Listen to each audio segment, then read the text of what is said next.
Começando a gravação hoje com um tema muito importante aqui do nosso livro de Sociologia e Direito, volume 5, o lançamento dessa obra importante organizada por vários professores, professor Dr. César, professor e doutora Kátia, professor Rafael Meurer, Rodrigo, Jason. Olha, é uma turma muito bacana, tá? Que está nessa obra, professor Bellini, doutor também. E agora, para a gente homenagear esses autores, esses temas, vamos convidar aí o professor, nosso colega João Batista Pereira Silva, que é um dos autores, né, que vai expressar um capítulo do livro. O capítulo do livro chama-se Lampejos Poéticos Engajados, uma revisita ao poema Os Estatutos do Homem, de Tiago Melo.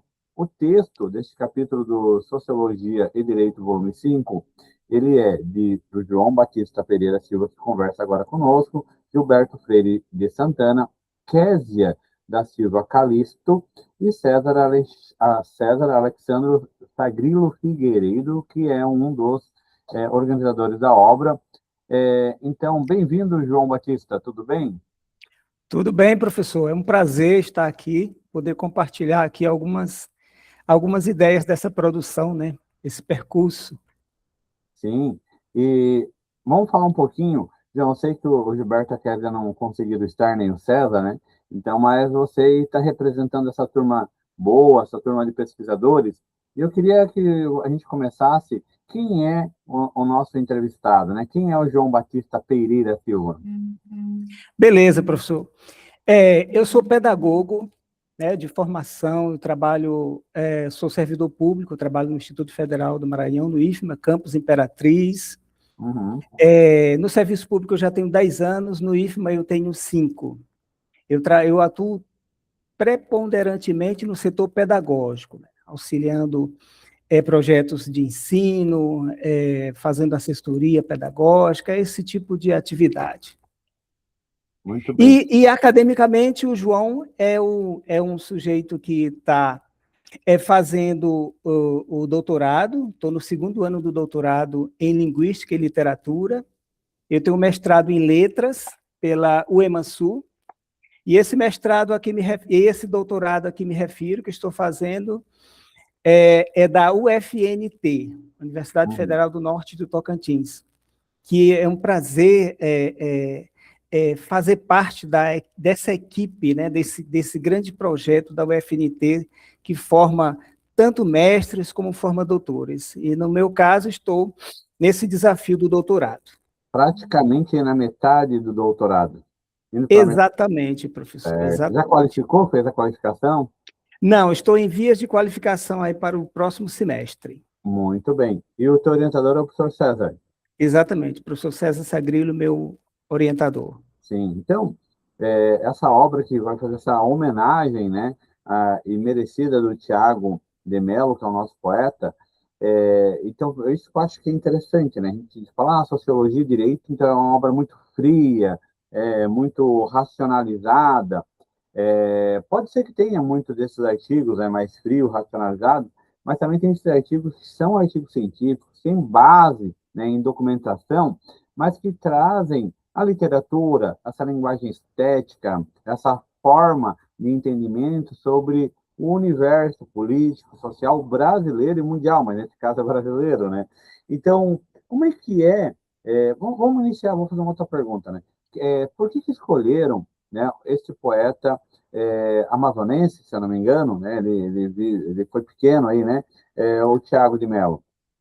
Sim, ótima pergunta, professor. Tiago de Mello, ele nasceu em 1926. Portanto, esse ano de 2026, nós temos o centenário do nascimento do poeta, né? Poeta amazonense, como o senhor já mesmo reportou. Ele nasceu no interiorzinho do Amazonas, uma cidade chamada Barreirinha, e escreveu fortemente no ambiente inóspito da ditadura militar. Isso aí já fala muito de um personagem ligado à literatura, né? É um sujeito que se apresenta como essa voz da Amazônia para o Brasil, e por que não para o mundo, né?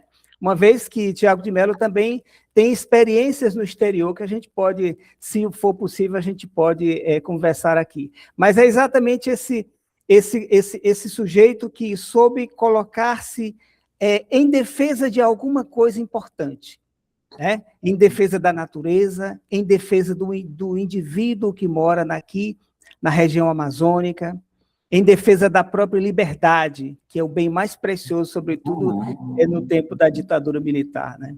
Esse é o sujeito. Se eu não me engano, quando ele vem para o Brasil fazer a crítica, né, entender melhor, ele estava no Chile, aliás. Exatamente, exatamente. Tiago de Mello, ele era, veja bem como são as coisas, ele era adido cultural no Chile. Adido cultural. Adido cultural no Chile, até a deflagração do golpe de 64. Ele é adido cultural desde 61. E aí, quando foi deflagrada a ditadura militar no Brasil, Tiago de Mello retornou imediatamente do Chile para o Brasil. E aí onde ele vai fazer todo esse enfrentamento, é onde ele vai ser perseguido, onde ele vai ser preso algumas vezes, e onde ele não para, onde a produção literária dele é incessante. É exatamente nesse período, e também pós, evidentemente, né? Mas é isso, é o sujeito que estava no Chile, voltou para o Brasil. Por isso que eu digo que é uma história interessante, professor, porque quando dessa perseguição, ele acaba sendo exilado novamente. E para onde é que ele vai? Ele retorna para o Chile. E lá ele passa 10 anos no exílio. E ele foi longevo, né? Ele faleceu faz 22? Exato, ele faleceu recentemente, 2022, se não me engano, exato. Porque já com quase 100 anos, 95 anos, se me fala a memória. Ele nasceu em 26, 28. Exatamente, 26, ele nasceu em 1926. Então... É isso. Então é interessante. Agora, ele já fazia parte do seu mestrado? Do seu doutorado? Não, ele não fazia parte do doutorado. A história com o Tiago de Mello é uma história de apreciação literária mesmo, né? Desde os tempos da pedagogia, que a gente conhece alguns desses textos, sobretudo esse que a gente vai ter a oportunidade de discorrer um pouquinho, se for possível, né? Porque eu estou em Santa Catarina, né? Eu estou na periferia aqui, e claro que a minha ignorância não é régua para nada, né? Mas como ignorante, eu não conhecia o Tiago de Mello.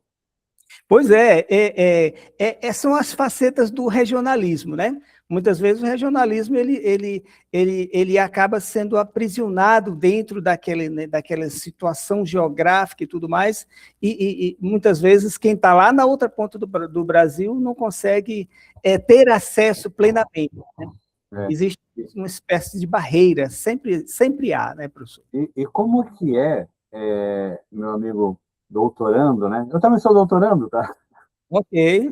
Estamos juntos no mesmo barco, né? Isso. E o que eu quero te falar como é que é pesquisar um poeta, né? Assim, tá, eu sei que ele tem lá o Estatuto, né, do Homem, que é uma crítica direta, né? Não é nem ali, não precisa nem ser muito bom, ter um conhecimento muito grande sobre regime militar, civil militar, e dá de ver que ele faz uma crítica ali bem direta, né? Então, o Estatuto é muito importante, mas como é que é estudar um poeta, estudar uma pessoa que está na literatura? Aliás, ele está na poesia não para apenas para o sublime, como diria o Kant, né? O Immanuel Kant, o filósofo, mas ele está para Sartre, né? Numa poesia engajada, né? Num tipo de um gramsciano, de um intelectual orgânico, né? Como é que é estudar? Como é que tu vai buscar essas fontes? Tem contato com a família? Tem museu? Tem o poema para o poema? Já há um trabalho de pesquisa sobre esse poeta? Perfeito, professor. Estudar o poeta, a produção poética de Tiago de Mello é algo desafiador, né? Primeiro porque uma boa parte da produção dele, mesmo alguns elementos mais próximos, eles estão vinculados aos arquivos no Amazonas mesmo, onde não tive a oportunidade de ir. Mas da pesquisa bibliográfica que temos, dos vários escritos, né, a gente tem essa possibilidade de trabalhar essa subjetividade do poeta. E isso é um desafio sempre crescente, e sempre aparecem coisas novas. Estudar esse poeta, ele passa, como você mesmo elencou, ele traz essa natureza da poesia engajada, que aí já parte lá do fundamento de Sartre, né, quando vai falar claramente desse enfrentamento oportunizado pela escrita, pela poesia, muitas vezes pela prosa, etc. Aqui, especificamente na poesia. E aqui tem dois elementos importantíssimos, professor Israel. Dentro do estudo dos poemas de Tiago de Mello, duas naturezas importantes. Uma está ligada à poiesis, que é aquela manifestação sensível da construção, é o fazer do poeta, é a natureza sensível do poeta. E aí é onde se encaixa todos os seus poemas. Mas, ao mesmo tempo, tem a dimensão da praxis, né? Na pedagogia, nós vimos lá, que eu sou pedagogo de formação, nós vimos a questão a praxis ligada à teoria e à prática. Mas a praxis, quando ela está equilibrada com a poiesis, ela significa também essa ação moral e política, essa natureza que transforma o próprio agente.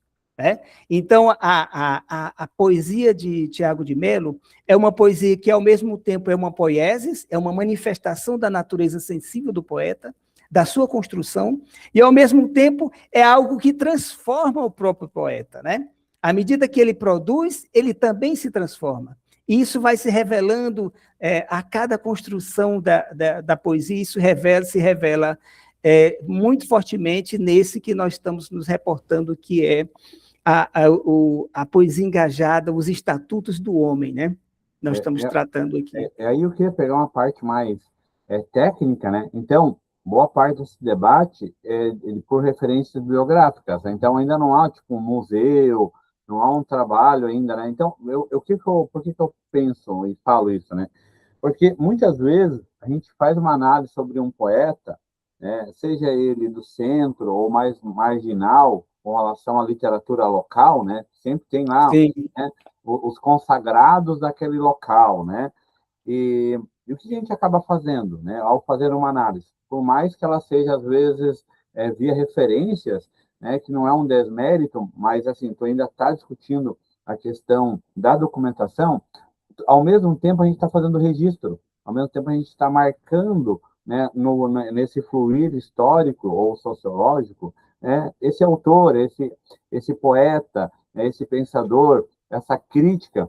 Então, é muito importante porque, às vezes, ele fez todo um trabalho fundamental para a nossa redemocratização, para preservar, né, a dignidade da pessoa humana, e quando acaba o regime militar, sei lá por qual via, né, os seus críticos ao regime também somem, né, também são apagados muitas vezes da história, né? Então, como aquela pessoa, né, que ficou desaparecida e nunca mais a gente encontra, muitas vezes esses literários, em especial os poetas, eles também ficam, de certa forma, desaparecidos, né? Então, fazer um debate sobre ele é trazer luz, né, a pessoas que se dispuseram e colocando a sua vida em risco, né, fazer um enfrentamento num tempo no qual fazer uma conversa como nós estamos fazendo era sinônimo de uma cadeia e de uma tortura.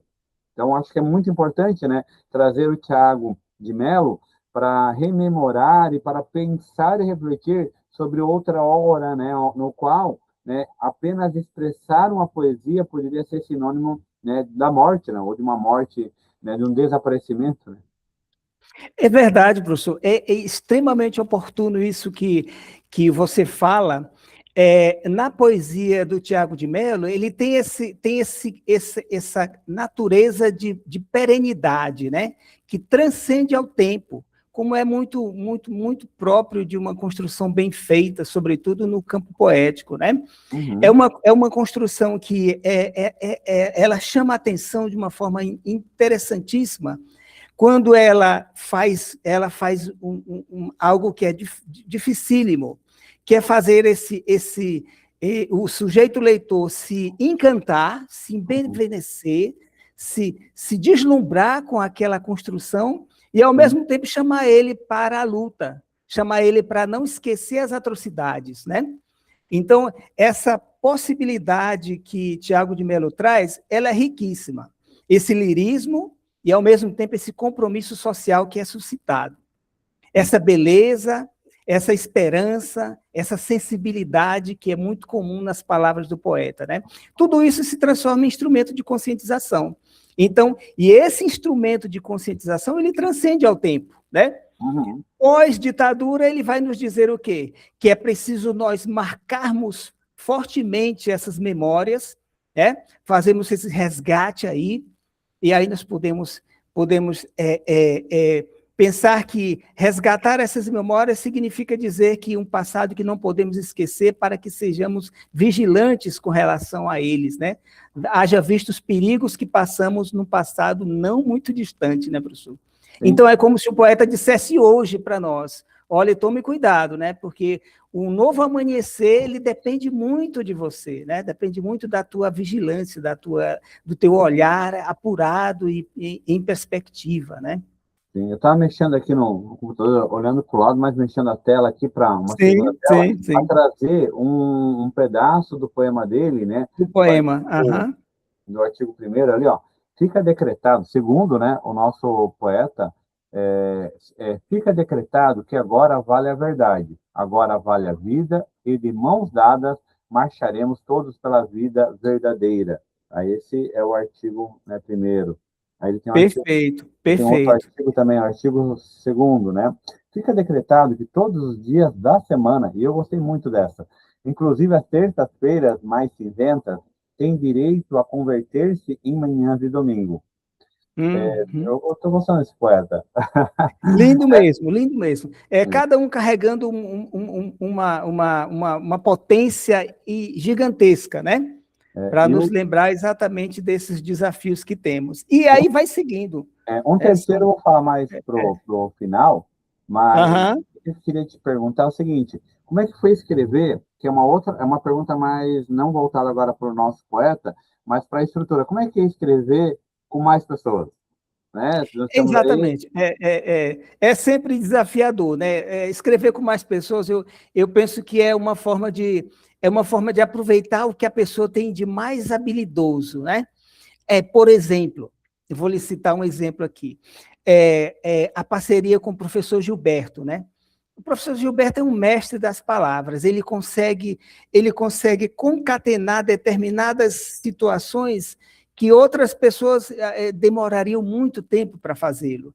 Quando ele consegue costurar, por exemplo, o final da estrofe do poeta, aqui no caso, quando ele consegue terminar a leitura, o eu lírico, etc., para encaixar no segundo momento. Ele é muito bom nessa perspectiva dessas conexões, né? Aí já tem um outro, que é o professor César, excelente para fazer todo esse olhar mais distanciado, para ele conseguir ver a estrutura como um todo, né? A estrutura montada, a estética do documento que foi preparado. E tem a Késia, que é uma menina extremamente talentosa, a professora Késia, é da UEMASul também, extremamente talentosa e com uma sensibilidade para falar mais do eu lírico, muito mais do que eu, muito mais do que César, talvez aproximado com a análise do professor Gilberto, mas uma menina que tem essa sensibilidade para falar desse eu lírico, né? E esse pesquisador aqui, procurando juntar esses elementos. Então, realmente um trabalho de parceria desafiador que nós sabemos, né, professor Israel, não é possível fazer com pessoas diversas, com pessoas que têm outras, né, outras visões, etc. É preciso que haja um entendimento intelectual, um entendimento, vamos dizer assim, conceitual, uma valorização daquilo que você está tratando, né? É uma coisa muito comum, foi muito comum entre eu e os meus partícipes dessa construção. Então, foi uma coisa muito interessante. Muito legal, né? Então fica, né? Desde o começo fica o convite aí para quem assistiu a live até agora ou está assistindo, né? O processo já para clicar aqui nos meus comentários, onde vai estar o livro, ele é distribuição gratuita, ou seja, né? Ah, eu não tenho dinheiro, não precisa ter dinheiro, é só ter vontade e um tempinho para ler. E o texto no caso aqui, né, de teu, João, junto com nossos colegas aí de escrita também, né, o professor César, por exemplo, ela é um texto que flui, tá? Tu pega assim e fala assim, nossa, vou ler isso aqui, tá? Mas é algo interessante que ele está bem amarrado, né? Às vezes, né? Você está no doutorado e é um debate, né? Muito qualificado esse. Mas eu que estou na graduação, que tenho alunos na graduação, né? Eu vejo que trabalho em grupo, sempre tem trabalho em bloco, né? Então, assim, não tem conexão, às vezes, uma coisa. É tipo um Sim, ego mal feito, né? E no é caso de isso. vocês, fica muito claro ali esse pente fino, essa sintonia, né, que vocês conseguiram criar para escrever um texto que só mãos muito habilidosas conseguiriam fazer com muito carinho, né, para o nosso poeta que merece, né, esses poetas que combateram, né, e fizeram um bom combate contra um regime militar civil que matou e que até hoje deixa as marcas, né, e às vezes, né, tem ecos para ressurgimento, e é por isso que é importante a poesia bater a porta no nosso tempo.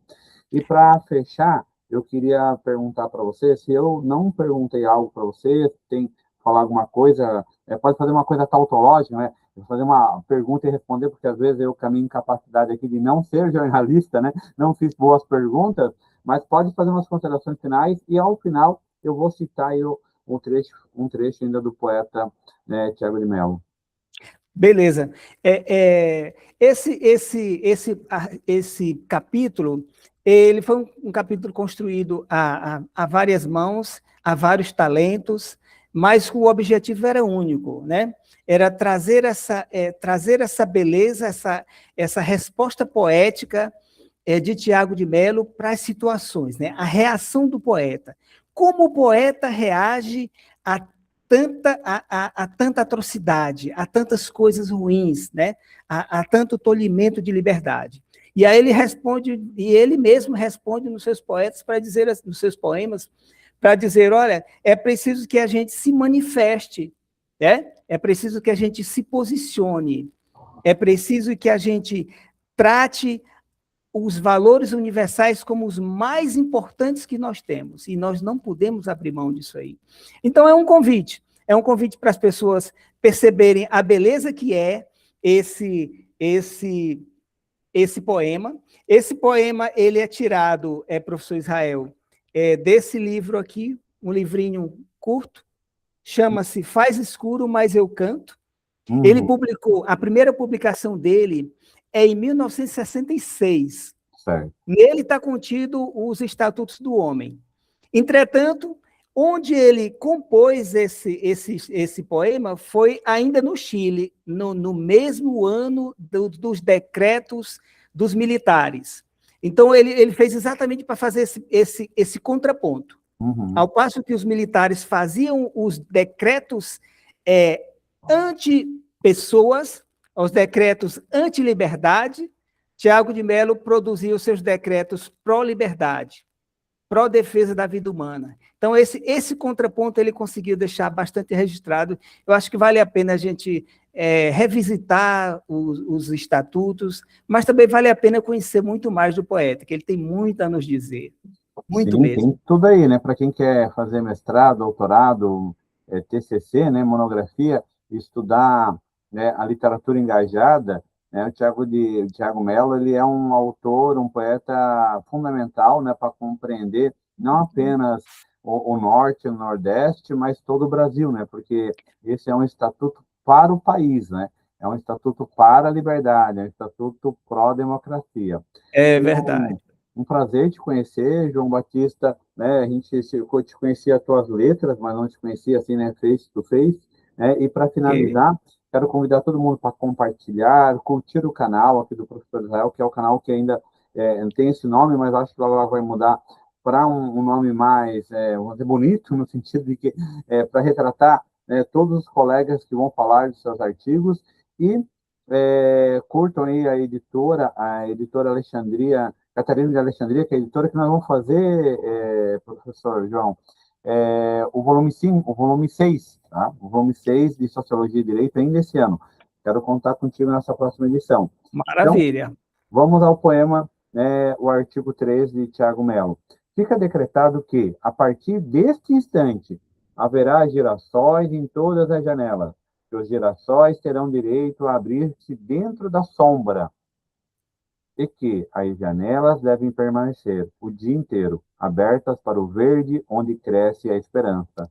É eu já vou incorporar o poema de alguma forma em minhas aulas também, tanto na aula de ciência política quanto de economia política, porque ele merece. João, obrigado pela Ok. sua contribuição, pelo teu tempo e parabéns pela pesquisa. Eu tenho muito orgulho e honra de saber que nós escrevemos junto uma obra e essa obra ficará para sempre. Muito obrigado. Ok. Eu que agradeço, professor. Grande Valeu. abraço. Manda um abraço para todo mundo Ok. aí. Tá, mandarei um abraço.